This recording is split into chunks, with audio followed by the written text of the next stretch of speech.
વલસાડમાં પત્ની સાથે અન્ય યુવાનના આડા સંબંધના વહેમમાં યુવાનનું મોત નિપજાવનાર પતિ અને તેનો મિત્ર ઝડપાયો।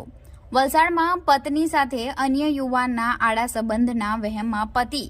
તેના મિત્ર સાથે મળી યુવાનનું ગળું દબાવી મોત નિપજાવનાર પ્રકરણમાં વલસાડ રૂરલ પોલીસે 2 ઇસમોને ઝડપી પાડી વલસાડની નામદાર કોર્ટમાં રજૂ કરતા બંને આરોપીઓના રિમાન્ડ મંજૂર કરવામાં આવ્યા છે। ત્યારે આ સમગ્ર પ્રકરણમાં વલસાડના ગાદરિયા ગામે આજથી 3 દિવસ અગાઉ બનેલી એક ઘટનામાં મૂળ વલસાડના ઓઝર ગામના યુવાનની ઇકો કારમાં ગાદરિયા ગામની મહિલા પેસેન્જર તરીકે રોજ અવરજવર કરતી એક મહિલાના પતિને ઇકો કાર ચાલક ધર્મેશભાઈ પટેલ સાથે આડા સંબંધ હોવાની શંકા જતા ગત રવિવારના રોજ બપોરના સુમારે ધર્મેશભાઈને ગાદરિયા ગામે આવેલા પેટ્રોલ પંપ પર અટકાવી તેને મારવામાં આવ્યો હતો અને ધર્મેશભાઈનો